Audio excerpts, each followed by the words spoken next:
What's left of the Jam? Well, all three members are still alive. What's left of the Jam? Well, for me, it's our legacy.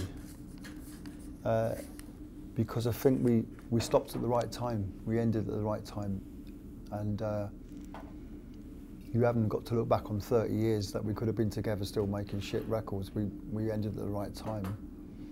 So I like to think what's left of the Jam is memories, it's good memories, but also new people discovering it as well. And I think just our legacy of good music and what we stood for will hopefully go on.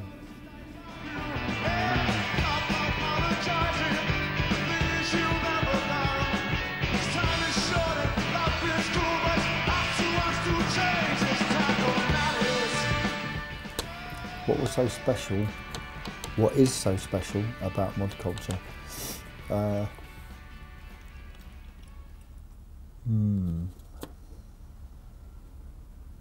It's just got a great look, you know.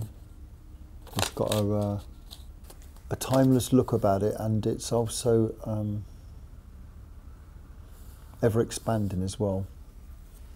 It's a way of looking at things and adapting to your environment, and some kind of modern philosophy, I think, as well.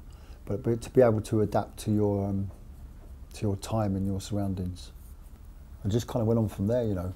But I think also that whole kind of look is really, it's really ingrained in the whole English psyche as well. You know, it's kind of in our fabric, really. It's woven into our fabric, and so it's kind of, it's always there. It's always sort of present, really, whether you're aware of it or not aware of it. It's kind of always there, really, and has been for a number of years, probably nearly 60 years.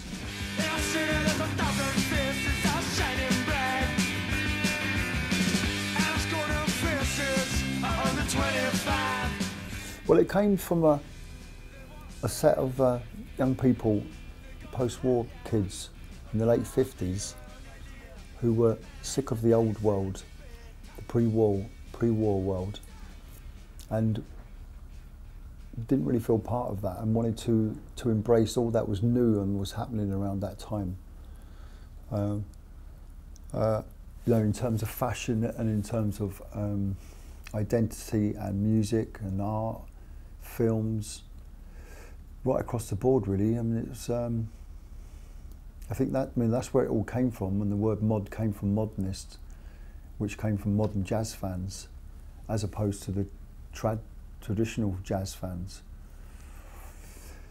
Which modern jazz at that time was just the most sort of forward-looking, futuristic music around, you know. And so I felt, you know, they embraced that, and just the fact it was new and it was modern and cutting edge. And it really stemmed from that, you know, and it's been sort of taken over and adapted, and over the course of many decades. But I still think, even though I don't play jazz and I play pop music, but those kind of modernist principles still kind of stand for me, really. To try, I mean, I'm trying to make 21st century music, and so I like to think I'm trying to carry on those principles but bring it into my sort of music, you know. The purest melody.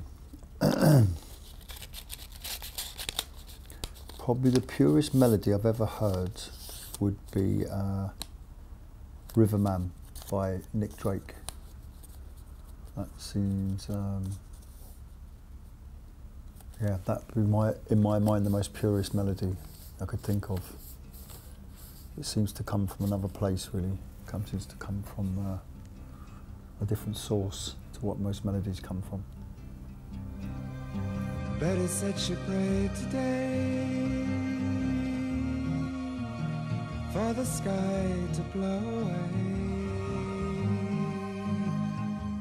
Ken Loach or Mike Lee, no contest really. Ken Loach every time. I don't like Mike Lee, even though I've liked a couple of his films, but I don't really like his kind of. I don't really like his work. I don't like the way Mike Leigh portrays the working class in these films. He's typical of a middle class person trying to show working class life when they really don't know what they're talking about. Ken Loach I think is great though, he's made some great films.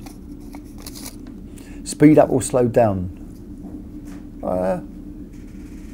Well, you can do both really, and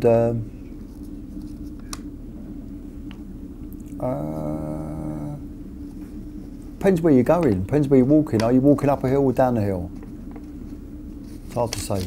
I'll have to see what the environment was first.